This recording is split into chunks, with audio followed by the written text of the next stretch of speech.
All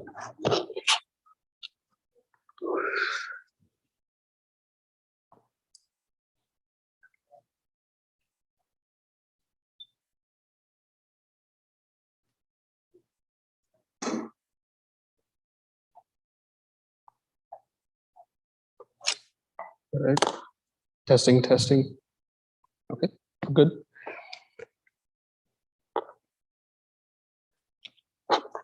Assalamu alaikum wa rahmatullahi wa barakatuh.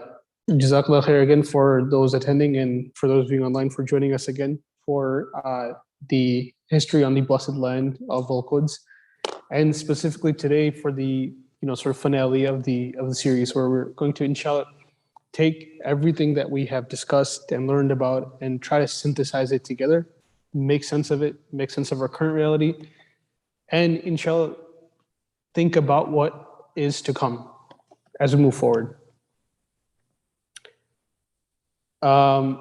Before we get started, any questions, concerns, comments anyone wants to mention? It can be about current events, anything like that.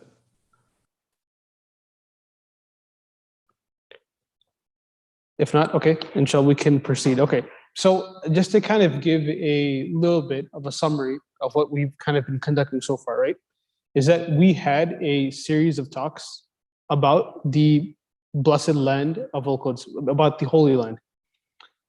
And this series spanned from the history of Bani Israel all the way from when they were rescued from the clutches of Fir'aun, and when they were commanded to enter Jerusalem and to fight and take over Jerusalem, all the way from that starting point through the Muslim period, through the period of colonization and splitting up of the Muslim world that we live in today. And we kind of went through that in detail, especially the current events, right? We went into the detail of like what happened, especially since the 1900s, what led up to the world we see today. And one thing I do want to emphasize, as we're kind of moving through this, as was mentioned before, is that the purpose of this talk is not just to cover history for the sake of history. It is to look at history so we can extract, the ways and principles to understand the world that we live in today. Because if we can understand what's going on today, then we have a shot of changing it, right? So history is a tool, right, to connect us back to our deen, to connect us back to Allah subhanahu wa ta'ala, to connect us back to the Kitab of Allah, and to shape our world according to that. So with that said, right, last time we went over the history of Palestine and the area of Al-Quds, the Blessed Land, from specifically 1993 onwards. And as we saw from that period, it was really a period that's kind of culminates in, or was the most distinctive part of it was the peace process. And we went into a lot more detail about what exactly the peace process is last time, and for now we'll kind of keep it there, right? But there was a big emphasis on the peace process of this process that is trying to quote unquote pursue peace, but things keep continuing the way we see it, right? So one thing I do want to, I guess I'll start with one clarification and one emphasis, right? So one clarification I do want to kind of point out is last time I did mention that in our current reality that certain Muslim nations have normalized, relations with the Israeli entity, right? And I mentioned Saudi Arabia, and I just want to clarify that that's not a nation that has officially normalized relations. However, unofficial things obviously still go on, as we know, right? For people who are looking at history and understanding it. Okay, so with that out of the way, right? One of the major points that we had to take away from understanding what's going on today is that there is a pattern at play. There is a pattern to the quote unquote peace process, right?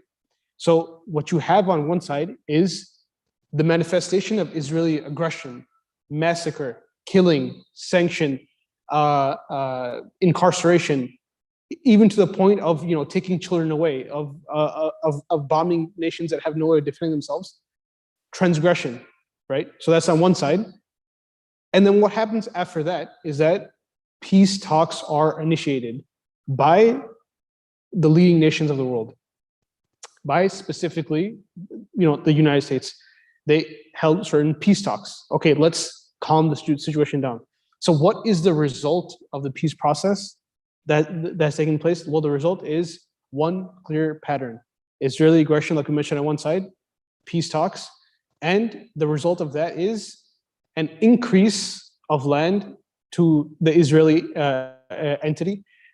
No consequences, no real consequences for their crimes, for their transgression, and then a promise of peace in the future, right? So we have a concession of land that belongs to the Muslims from the Palestinian Authority, a concession of land that belongs to the Muslims from the neighboring states, and an increase of land to the Israeli settlers. Okay, and this is a process that happens on repeat over and over and over again. And I mean, history bears testament to that. Is that if you even look at a map of the area, the Israeli settlements started as small sort of colonies, right, on the edge of the map, if you kind of look at it.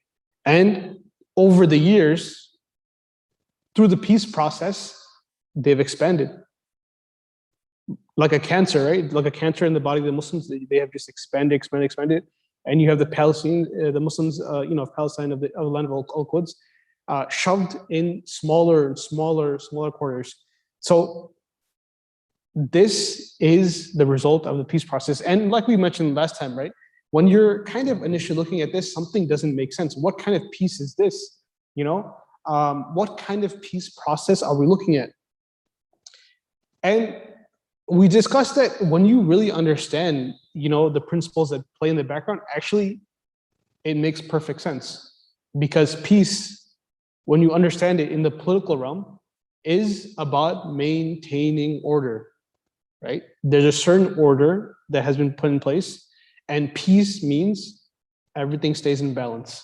Nothing goes out of the place it's meant to be in, just like your house or something similar. And we discussed that this is essentially because there are three types of nations, right? This is an observation that is true today, was true at the time of Muhammad ﷺ, and will be true, as we move forward. There's three types of nations, essentially: leading nations, orbiting nations, and subjugating nations. And as we said previously, leading nations, they create the order. Orbiting nations, they see how they can fit into the order. And subjugate nations take orders. This is the natural sort of cycle. And we discussed, as we got into current events, that there have been special circumstances that have caused this to manifest, right? There's special events in the Muslim history that is unique to our time period. There's big shifts that have caused, kind of the waves we're seeing today, right? And that is specifically the destruction of, Islam as a political central body in the Muslim world, the cutting up of the Muslim lands after World War I, and from there managing them like chess pieces essentially on a board, right? And we have every leading nation at the time sort of managing this. And we said this is the situation we find ourselves in. And in this situation of division, in this situation of being cut up into pieces, in this situation when you cannot even manifest your own sort of destiny, when even your own security is in the hands of other people, as we went into detail last time, right? Even as we saw, once the Muslim lands were cut up, the armed forces, like for Jordan, etc., were commanded by British officers. So even your security is not in your hands. And we won't really go into detail into that today, but I mean, you can visit the previous sections. And one of the realities that we also found was that despite popular conception in the minds of the Muslims, and fears and myths and things you hear like in like your family gatherings and MSAs and all these things, despite the mythos of invincibility, the Israeli entity, Israel as a nation, as a people, when we look at the history, are far from invincible. Actually, since they rejected the prophets of Allah, since they rejected, Muhammad Sallallahu Alaihi Wasallam, since they rejected the commands of Allah, since they transgressed, ever since that time, actually, we have found that they have been subject to essentially be pawns on a ping pong table of nations. The Romans, Persians, the Byzantines, etc., etc. And that is true today, as we went into detail before. Their existence is dependent on the leading nation of the time. After World War I, it was the British, and as the role of the leading nation changed, it was the US, and that is sort of the order we live in today. So we're not going to go into too much detail of that today, inshallah, unless there's questions to clarify. But we're going to move forward, right? So this is the world we live in, right? This is the reality. This is the order. So the natural question is, okay, if we're living in this world today, what do we need to do in order to change our circumstances, and in order to change the circumstances of the ummah, and in order to specifically, as we're looking at, change the circumstances of the Holy Land, right, of Al-Quds. Now, that is the natural question, but I would say let's hold off on that for a second, and let's ask a precursor, okay? And that is, what will not work going forward? Okay, so what will not work going forward in order to change our circumstances that we're in, okay? Number one, or the first thing, is that petitioning bodies like the United Nations or the United States or the European Union or these certain bodies will not work. And that's simply building upon what we discussed, because all of these bodies, they have created an order and they operate, they run according to that order, which for the perspective of Muslims means a divided and weak Muslim land, because that maintains the order. It maintains certain strategic objectives. It maintains control. It maintains the balance of power that the world is set up with, okay? So if that is the order, then, therefore, obviously, then, going through those challenges will not allow that circumstance to change, and we kind of talked about this, previously, but in the relation of the Holy Land, right? This conflict that has been going for decades and generations is, Biden himself, he's the standing, president of the United States. He has mentioned himself, like we mentioned in 1987, that, Israel is the best investment the US made. Why? Because it maintains those interests that we're referring to. Okay, so that is the first thing that will not work, right? And like I said, if there's any questions or clarifications, feel free to jump in. This is, like I said, a culmination of everything we have discussed before. Moving on. What else is not going to work? Allying ourselves with, making friends with, working together with entities like the LGBTQ community, the communist, the leftist parties, the anarchist, like these type of parties is also not going to work. Why? Because as we clearly saw in the history of Bani Israel, right, and our history itself, is that victory and the promise of Allah subhanahu wa ta'ala is dependent on obedience to Allah subhanahu wa ta'ala and striving in His way. So therefore, as Muslims and as a Muslim nation, as an ummah, we can never gain victory by mixing bits of truth with falsehood. And again, all of these movements, all of these ideas, they manifest again in the order that has been established, right? Which is not Islam, essentially. And I know this is, this is something that we need to say openly, in our masajid, in our MSAs, in our communities, in our community dinners, that it's very clear, mixing truth with falsehood will not progress as a nation, and not as Muslims, not as individuals, and not as a ummah. Moving forward, what else will not work? The two-state solution will not work. because this two-state solution peace process, as we have seen, obviously has not worked. The pattern is clear. Israelis commit their atrocities, they commit their massacres, and there's a peace process that occurs, and the result is more land for them, less land for the Muslims, and more hardship upon the Muslims. So this is the natural consequences of the peace process. And just to add on top of that, participation in the two-state solution, it requires one to say that Israel as a nation has a right to exist, that they are a legitimate entity.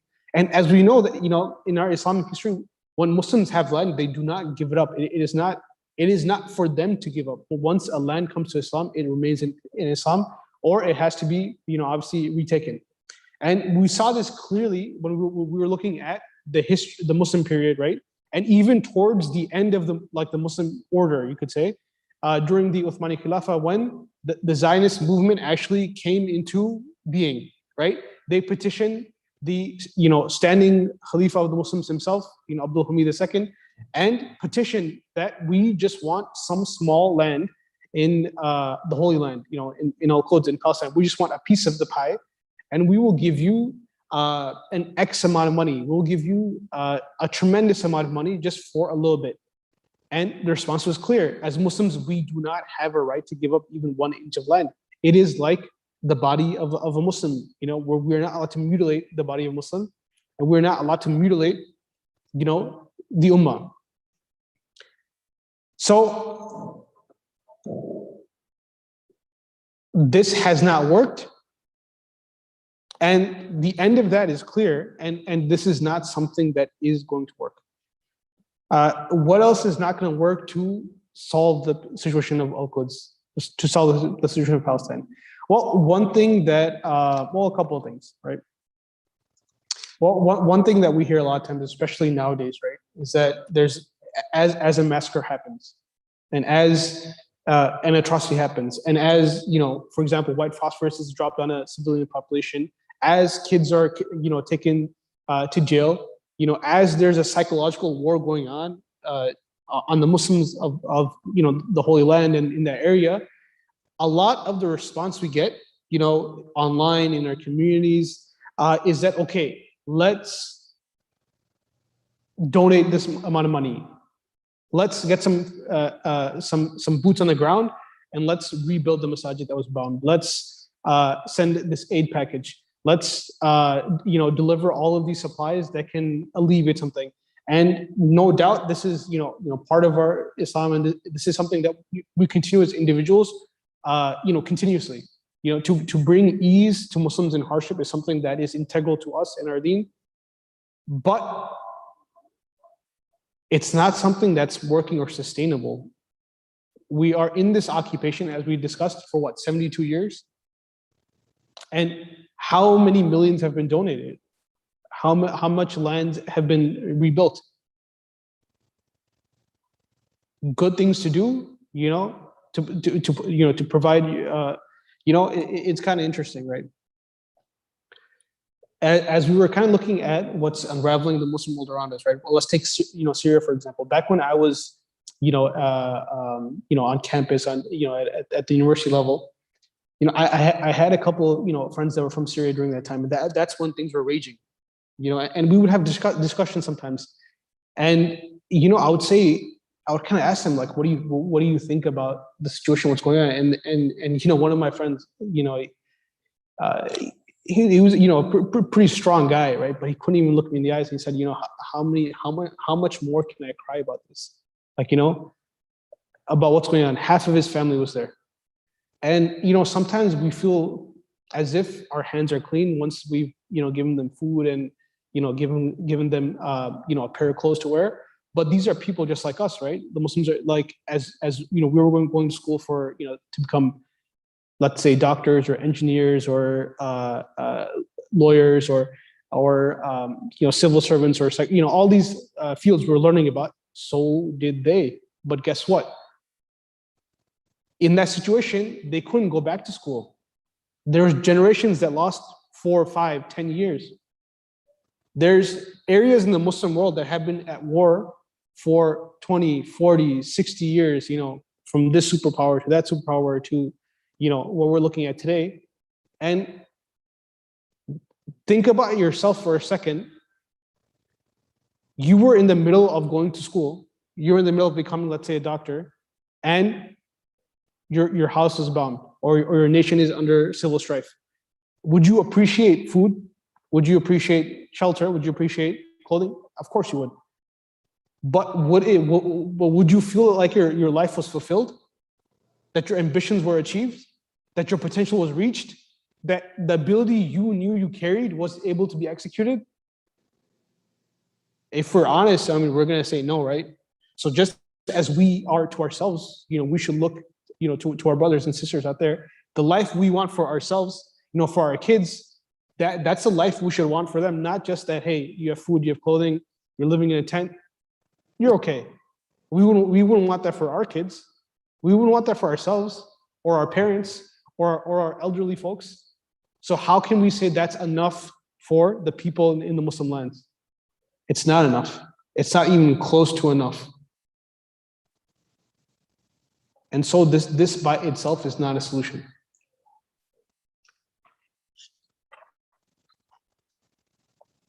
And, you know, as we're kind of going through this, right, there's maybe so many more manifestations or ways that, you know, we run into, like whether it's in school, whether it's in the MSAs, whether it's in the masajid.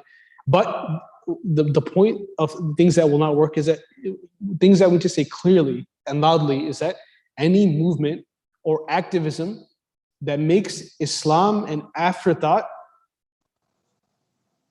or is contrary to Islam or is not built upon the basis of Islam or built upon recognition that all power belongs to Allah subhanahu wa ta'ala and that the promise of Allah subhanahu wa ta'ala is true, any movement that, you know, is missing this or is not based on this, we have to say clearly is doomed to fail. So any movement or activism that makes Islam an afterthought is doomed to fail, and it will fail, and we will continue for more and more generations the situation we're seeing today. And we need to be okay about saying this. We need to be proud about saying this. You know, we live in a time when it's like, you know, even if I go to Jummah, you know, like let's say I'm working, what will my boss say to me? What will my, you know, coworker say to me? But we need to say how it is.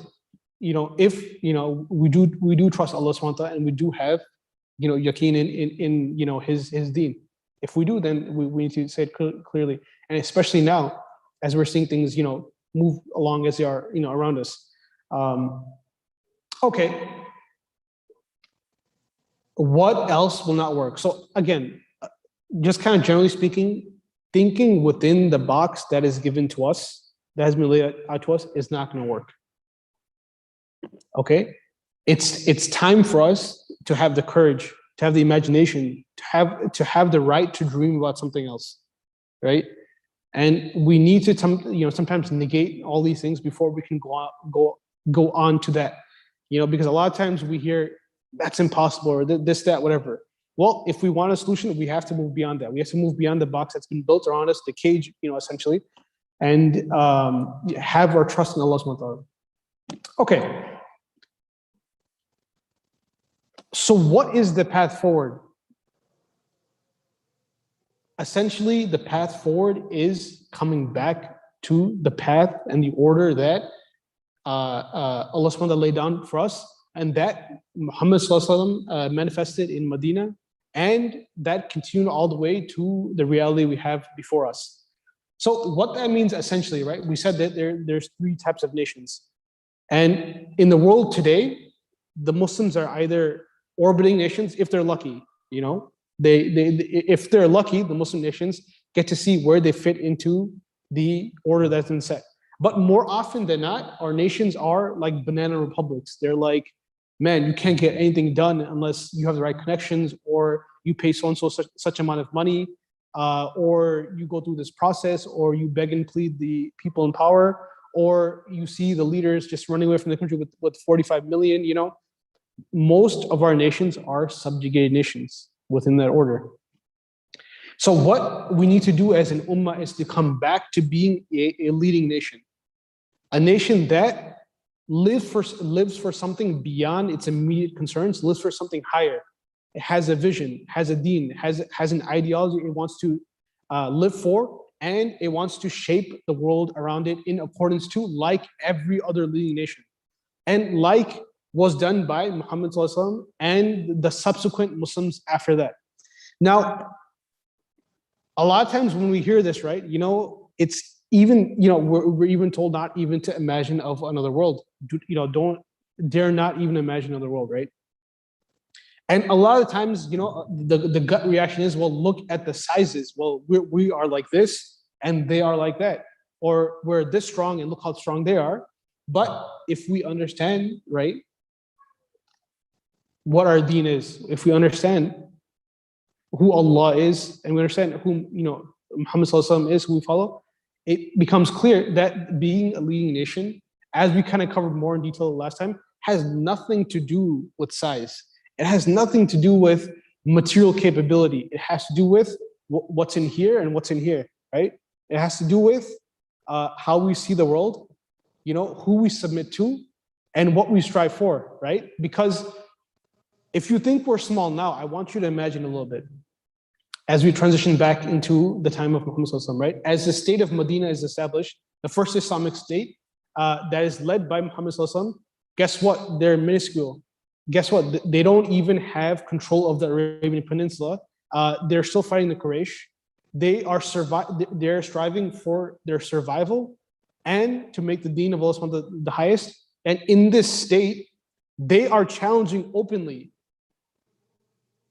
the leading nations at the time, the Romans on one side and the Persians on the other side, and the small, tiny, insignificant small force declares war on both of them at the same time, in our history. And who won, right? I mean, history bears testament to that, So it's never about size. Size is not what's important. It's about the process, right?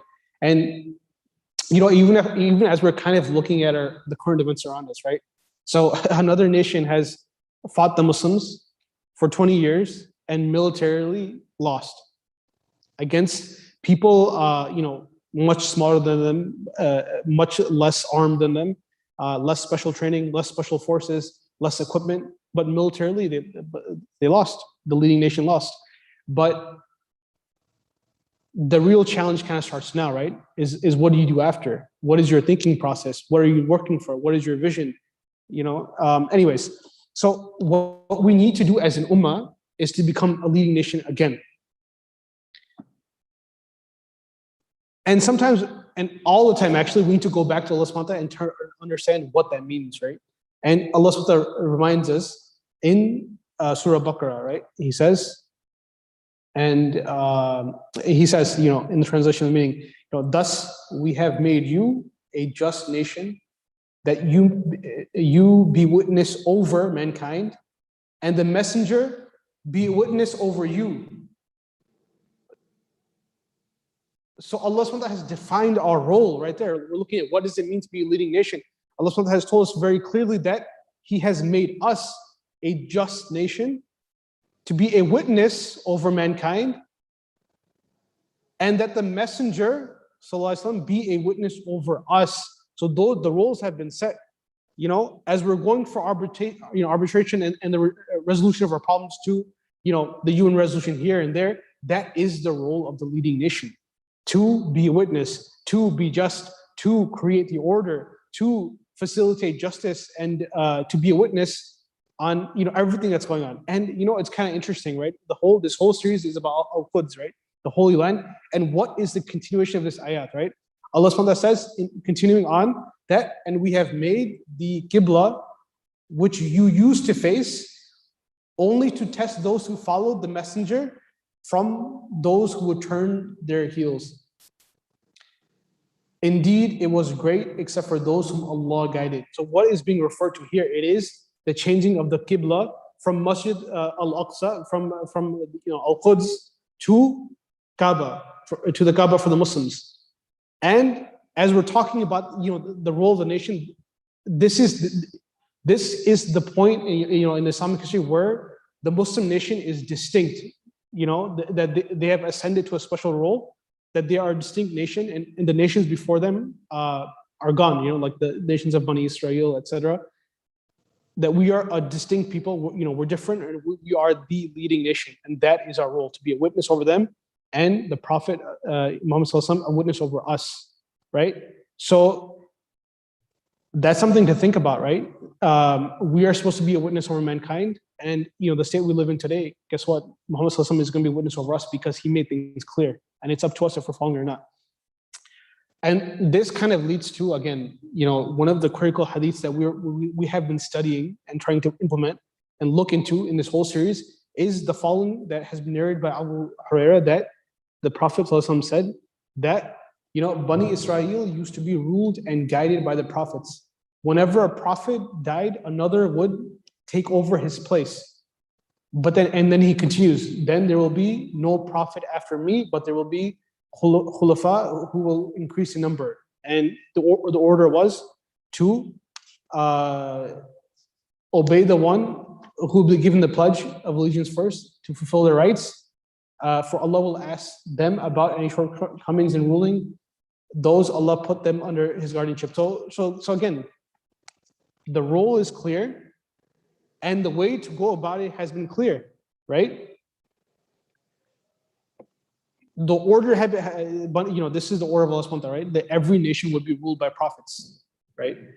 And any nation that has disobeyed their prophet, or has gone against their prophet, or has committed transgression against their prophet, has been destroyed, right? And Muhammad Sallallahu Alaihi Wasallam, he indicates and he shows us, right, that he is the last prophet. So if the people are not being ruled by prophet, what's going to happen? They must be ruled by somebody, and that is the khulafa, right? And Muhammad Sallallahu Alaihi Wasallam said there will be khulafa numbering many that will come after me, and your order is to give your allegiance to them and obey them. That is the natural order, right? That is the natural order that we're not seeing today. And again, let's take it a little bit full circle, right? Because again, sometimes the knee-jerk reaction is how, why, what's going on? Is that even possible, right? And let's go take full circle. Where did we start off this series? And that was with the history of Bani Israel as they are rescued from Pharaoh, as Allah subhanahu wa ta'ala destroys Pharaoh and his army, and Bani Israel is accompanied by Musa alayhi salam away from the land of Egypt, right? And they are promised, Allah promises them that He will give them authority in the Holy Land. He will give them that land, right? And when the command comes to them, right, as the commands come to us today, that when Allah subhanahu wa ta'ala commands them, as we went into more detail, that go into that land and fight those people, what is their reaction? Their reaction is to Musa, oh Musa, you and your Lord, you two go and fight. We are not going to fight those people. Why? Because they look too big. They look too powerful. We can't do it. And because of this, because they did not have their trust in Allah subhanahu wa ta'ala, because they disobeyed His prophet, because they saw people as more powerful than Allah subhanahu wa ta'ala, Allah subhanahu wa ta'ala doomed that whole generation. That whole generation that was with one of the best of the creation of Allah subhanahu wa ta'ala, with Musa alayhi salam, was ordered now to go march, to go wander the deserts. And for 40 years, they say, these people were not allowed to go anywhere except, wander the deserts. That was their punishment. And essentially, Allah subhanahu wa ta'ala destroyed that whole generation. That whole generation never saw the promise of Allah. But does that mean the promise of Allah was not true? No. The promise of Allah is absolutely true. But like we have discussed previously, it is dependent on obedience to Him and His messenger and to what He brings forth, what He commands. If we don't obey Him, and we don't believe in Him, and we don't trust Him, and we fear people more than we fear Allah, then the promise of Allah it's conditional upon those things. Allah will not give us His promise unless we do that. And I thought about this, right? Like that whole generation was killed off and destroyed. And so what is actually a generation? And as you look into it, a generation is generally defined as a period of years between 20 and 30 years. And if you think about it, that is the segment of any person's life when they are most productive, when they're most active, when they're most, at their strength. It's after adolescence, when a man or a woman becomes an adult and they are working, they're striving, they're trying to achieve something, they're trying to build something. These are your key years. And Allah subhanahu wa ta'ala destroy that nation, right? And so what, 20, 30 years, 40 years, right?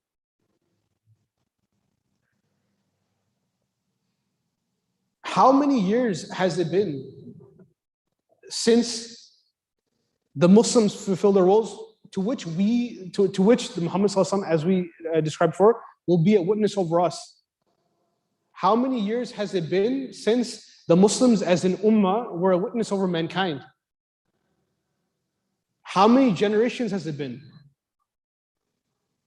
How many generations has Allah subhanahu wa ta'ala wiped away from the Muslims because they did not believe in him as they should collectively, and they did not obey him as they should collectively, and they did not submit to him, and they feared others more than they feared Allah? How many nations?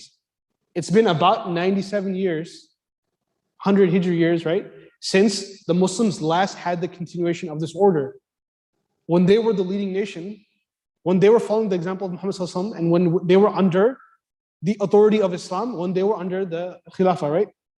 How many generations? So about 3 to 4 generations of people have died, have gone through this without seeing the promise of Allah subhanahu wa ta'ala. Does that mean the promise of Allah subhanahu wa ta'ala is false? Astaghfirullah, right? It's not. What it means is the conditions for fulfilling that promise have not been met as an ummah. Even if there's good individuals among us, like Musa alayhi salam was with the failed nation of Bani Israel. Does not mean there's not good people, but as an ummah, those conditions have not been met. So what needs to be done, right? What needs to be done moving forward, as we've seen everything that has not worked? Well, we need to come back to being a leading nation. We need to come back to being a witness for mankind. We need to be back to having authority. We need to be back with creating the order. We need to come back to being the witnesses for mankind, and being a shield for the Muslims and defending the Muslims, and being the vehicle to which Islam is spread. So what do we need to do? I would like to posit 2 different ways we can think about this, right? On the macro level, right? What should be on the back of our heads as an ummah, and almost everything we do, is that we need to work collectively to strive to establish Islam as a complete deen and way of life, as was done by Muhammad sallallahu alaihi wasallam, and upon the order which Muhammad sallallahu alaihi wasallam left us with. That we have covered extensively. As an ummah, this needs to be our goal. This needs to be our vision. This needs to be what we are living for. Because when we are willing to live and die for Allah subhanahu wa ta'ala, for his deen, and not fear anyone except for Allah and except for Allah, right? Then Allah will give us that victory, right? It's his promise. And what about, a lot of times, we hear, okay, that makes sense. All right, I understand, I acknowledge that. But what should I do, like me, as I'm going to school, I'm going to college, I'm going to work. What should I do, right?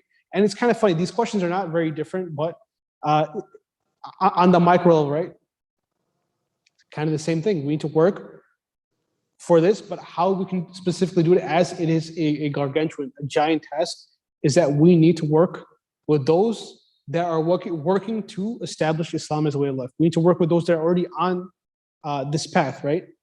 We need to strive more as individuals to come closer to Allah subhanahu wa ta'ala and to be deserving of his victory.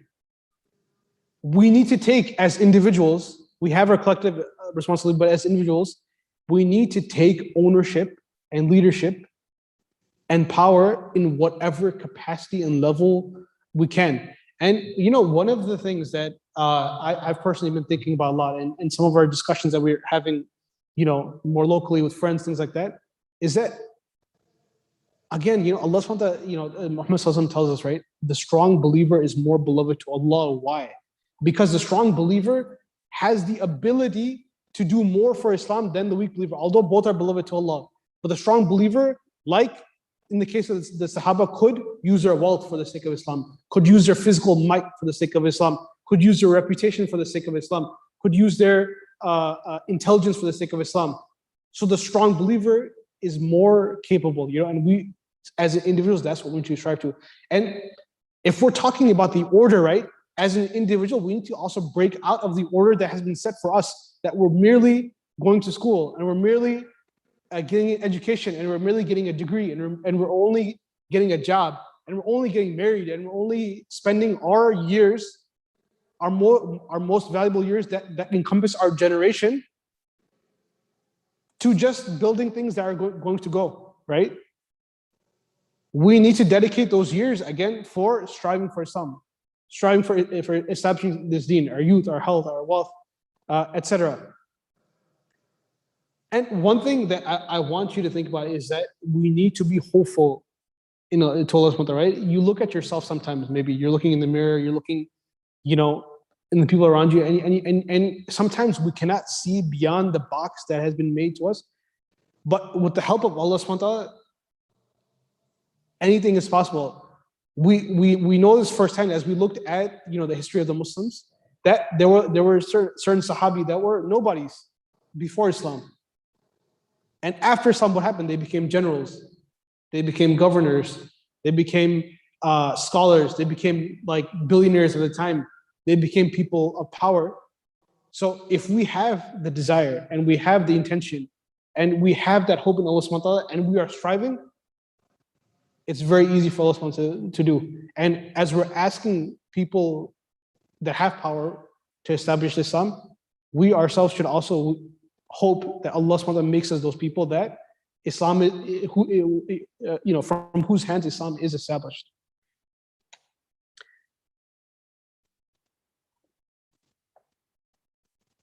So,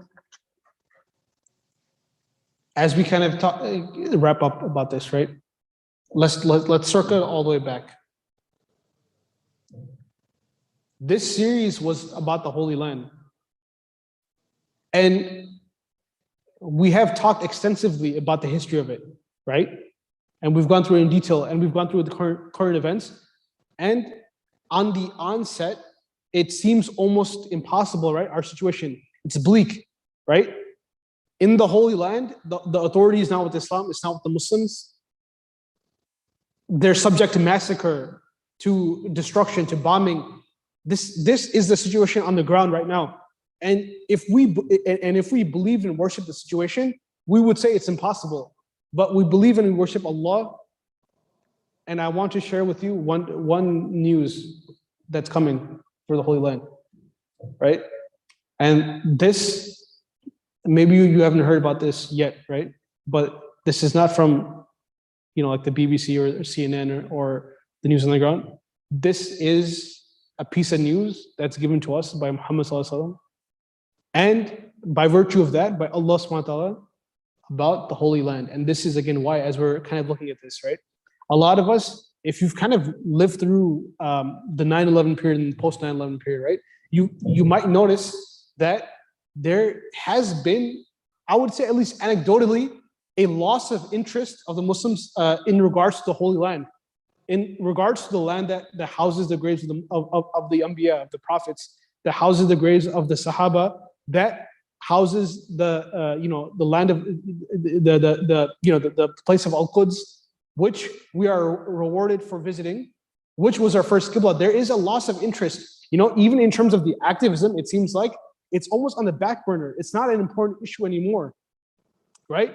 But the Holy Land has always been an indicator of the state of the Muslims, right? It was the first Qibla, and when the Muslims ascended to their role as witnesses over mankind, as we have went through in that ayat, it was because the distinctive feature was the change of the Qibla from the Holy Land to the Kaaba, right?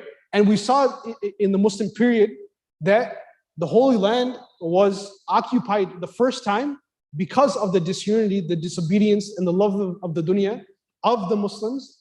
And it was an indicator of their state, right? And today, again, we find it occupied. So, but there's, again, one more news I want to share that should raise our eyes and make us look at the Holy Land and keep our focus on it, which is the following, that it has been narrated by Muhammad Sallallahu Alaihi Wasallam that he said that this matter, and he was referring to, by this matter, the authority of Islam, the Khilafah, right? The authoritative body of Islam, this matter will continue after me in Al-Madinah. That will be the first capital, so to speak. Then it will move to Al-Sham. Then it will move to the peninsula. Then to Iraq. Then to the city, which most of the scholars have said refers to Constantinople, you know, when it became Istanbul, the city, which was the capital of the Uthmanis. And then to Bayt al-Maqdis, and he continues, so if it reaches Bayt al-Maqdis, then it would have reached its natural resting place, and no people who remove it, referring to the Khilafah, from their land will ever get it back again. I want to repeat that news to you, right?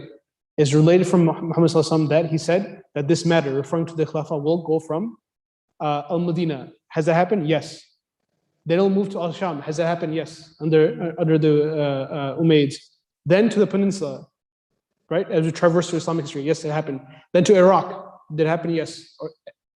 It has already happened. Okay? Then to the city, referring to Constantinople. Has that happened? Yes. So what's left? That it will reach the Holy Land. That it will reach Bayt al-Maqdis. That it will reach Al-Quds. And that will be its natural resting place.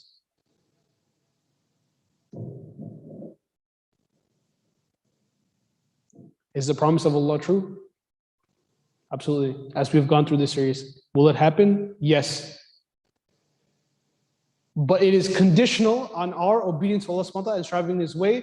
And may Allah subhanahu wa ta'ala make us like the ummah of, you know, as the ummah of Muhammad sallallahu alaihi wasallam, as it should be. Like the Sahaba who, when they were asked, will you go forth? And they responded, right? Like before the Battle of Badr, even if Muhammad sallallahu alaihi wasallam commanded them to jump in the ocean, they would go forth. And they would not be like Bani Israel, that when Allah and His Messenger gave them a command, they would say, we can't do it. We're scared. We're scared of the people. We're scared of their power. We're scared of their might. And when we come back to this understanding, Allah subhanahu wa ta'ala will give us victory. He will, you know, as He indicated, give it to us. And in the place that when we're looking at things inside the box, the last 72 years seem to us, or seem to people who can only think within the box, that's impossible.